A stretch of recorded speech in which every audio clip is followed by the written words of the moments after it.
नमस्कार. आज मी तुमच्यासोबत शिऱ्याची रेसिपी शेअर करत आहे. सकाळी सकाळी नाश्त्यासाठी बनवली जाणारी महाराष्ट्रामध्ये फेमस असलेली ही एक रेसिपी आहे किंवा पदार्थ आहे. मी इथे शिरा बनवण्यासाठी 2 टेबलस्पून इतकं तूप घेतलेलं आहे. नंतर 3/4 कप इतका रवा घेतलेला आहे. आता हा रवा आपल्याला व्यवस्थित भाजून घ्यायचा आहे. स्लो गॅसवर 10 मिनिटांमध्ये रवा छान भाजून होतो. रव्याचा रंग बदलला की समजून जायचं हा भाजलेला आहे. व्हिडिओमध्ये दाखवल्याप्रमाणे रवा गुलाबी रंगाचा झाला की भाजणं बंद करायचं.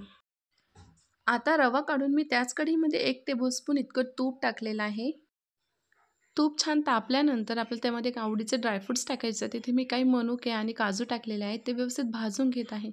मनुके आणि काजू व्यवस्थित भाजून झाल्यानंतर म्हणजे तेलामध्ये परतून झाल्यानंतर मी बदामाचे काप केलेले आहेत ते टाकत आहे. सगळेच ड्रायफ्रूट्स व्यवस्थित परतून झालेले आहेत. आता त्यामध्ये मी रव्याच्या 3 पट म्हणजेच 3 कप इतकं उकळलेलं पाणी टाकत आहे. मी पाणी आधीच उकळून ठेवलं होतं. पाणी टाकल्यानंतर आता त्यामध्ये मी 2 चिमूट इतकं मीठ टाकत आहे. तुम्ही पाहू शकता, तुम्ही तुमच्या चवीप्रमाणे मीठ टाकू शकता. आता पाण्याला उकळी येण्यापूर्वीच मी रवा टाकत आहे आणि रवा अशाच पद्धतीने टाकायचा आहे जेणेकरून त्याच्या गुठळ्या वगैरे होणार नाहीत. रवा भाजण्यापूर्वी पाणी उकळून घेतलं होतं, त्यामुळे रवा भाजेपर्यंत पाणी थोडंसं थंड झालं होतं आणि रवा एकदम गरम गरम होता.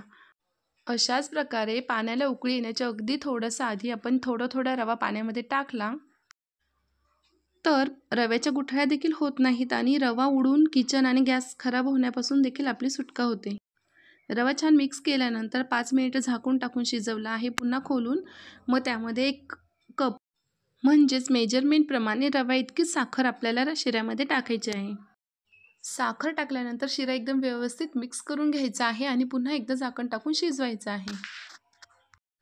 व्हिडिओमध्ये सांगितलेल्या मेजरमेंटप्रमाणे आणि पद्धतीने जर तुम्ही शिरा केला तर तुमचा शिरा कधीच फसणार नाही. जास्त सुका किंवा पातळ किंवा चिकट अजिबात बनणार नाही.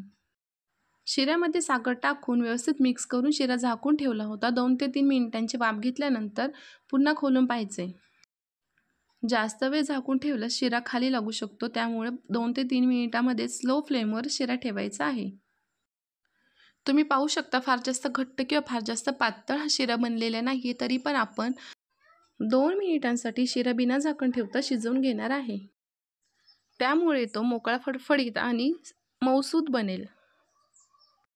आता 2 मिनिटे झालेले आहे. तुम्ही फरक पाहू शकता. एकदम परफेक्ट असा शिरा तयार झालेला आहे. हा शिरा मी आता सर्विंग बाउलमध्ये काढून घेत आहे. तुम्ही पाहू शकता की एकदम मस्त आणि मऊसूत असा शिरा तयार झालेला आहे. त्यामध्ये टाकलेले काळे मनुके यामुळे कलर कॉम्बिनेशन अत्यंत सुंदर दिसत आहे.